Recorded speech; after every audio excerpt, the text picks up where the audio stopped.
પ્રમાણપત્ર આ મારા પ્રમાણપત્ર જો રાઠોડ વિવેકાર વક્તૃત્વ સ્પર્ધામાં મળે 2013ની સાલમાં એટલે આજથી નહીં ગણો તો એ કેટલા 12 વર્ષ પહેલા કેટલા ટકા છે હા ઈ જોઈ લે કેટલા ટકા હે કોણ હું અને નિત્ય 2%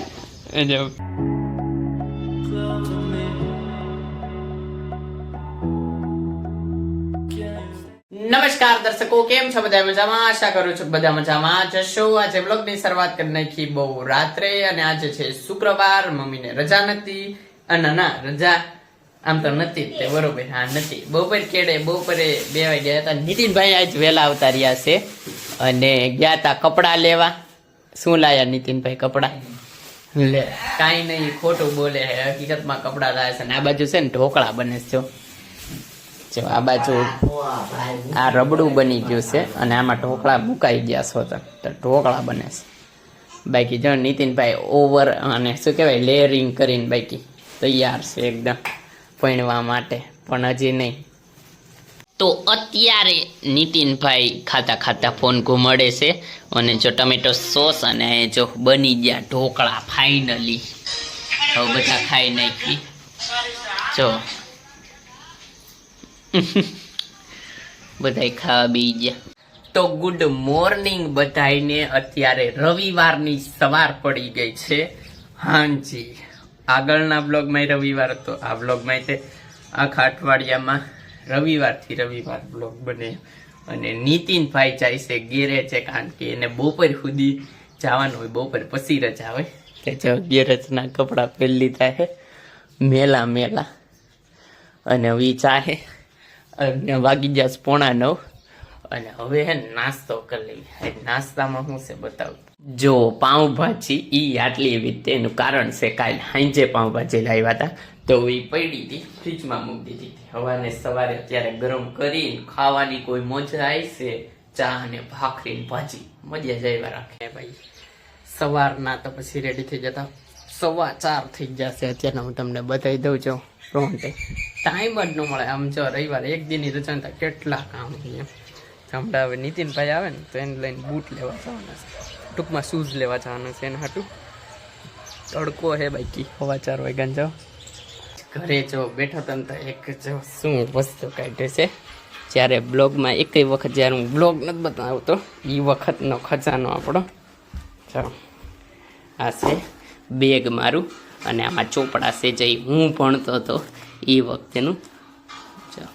આ બેગ માર પાસે 2016 ને 17 વખતનું છે એટલે અત્યારના તો 2025 હાલે એટલે ગણી લો અંદાજિત 7 વર્ષ જૂનું, 7 થી 8 વર્ષ જૂનું આ બેગ છે। હજી કન્ડિશન બધી આમ ગણો ને તો ધૂળ સડી ગઈ છે એને, ચેન બેન હજી ખુલે એકદમ કમ્પ્લેટ અને અંદર ચોપડા હોત છે બતાવું તમને। તાબ જો સ્કૂલ ફાઇલ લખ્યું જાવ રાઠોડ વિવેકાર, એડ્રેસ નથી લખ્યું, સબ્જેક્ટ સ્કૂલ ફાઇલ ફ્રોમ કંઈ નહીં અને જો કેટલા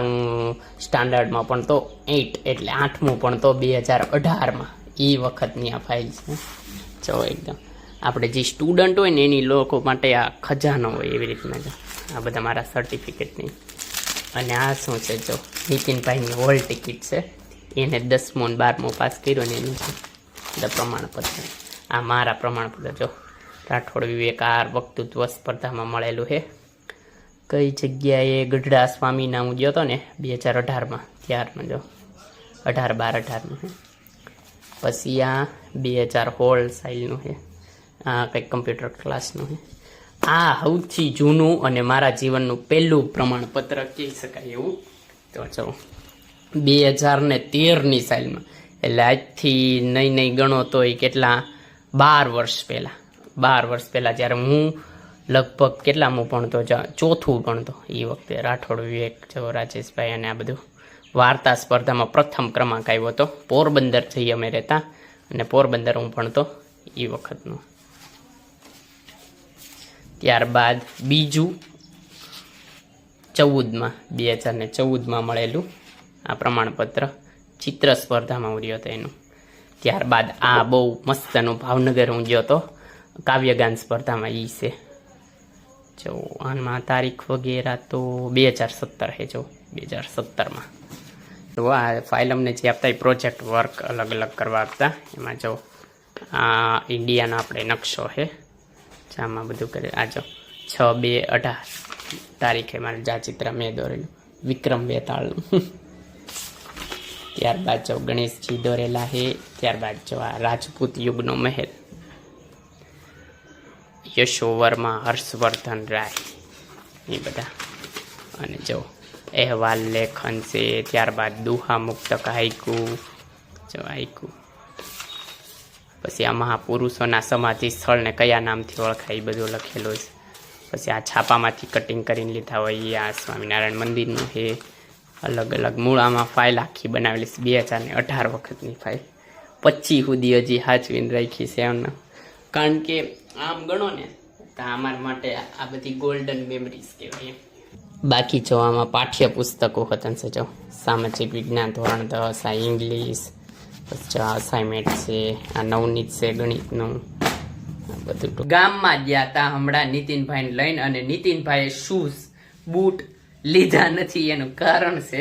નો ભાઈને કંઈ પસંદ આવ્યું મેં ફોન ચાર્જિંગમાં મૂકીને હું ઘરે વહી જતા તા જો હું ચીકો જોડી લઈને વહી આવ્યું જો બતાય તો નીચે કેવી રીતના છે આમ પહેર લ્યો ફોન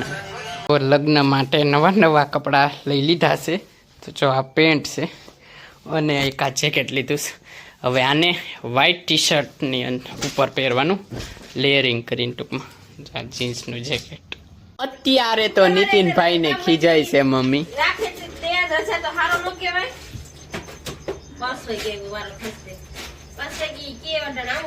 હું લેવા ખીજાય છે મમ્મી હે મોબાઈલ જવા અમે ચાર્જિંગમાં પડ્યો ને પડે નીતિનભાઈ કેટલા ટકા છે હા ઈ જોઈ લે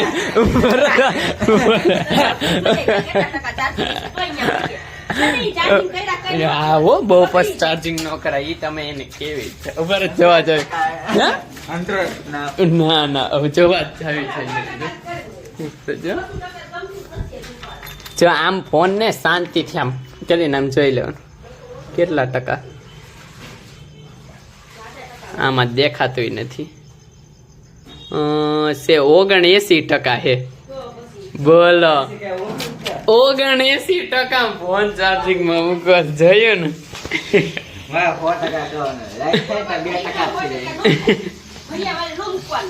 2% થઈ જાય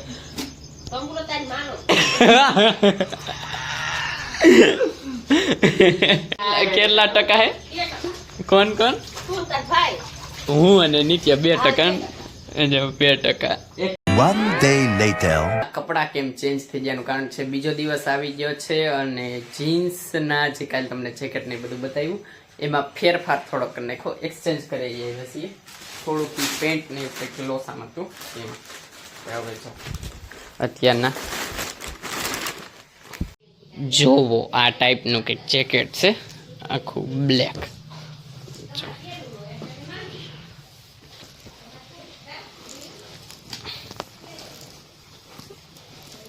જો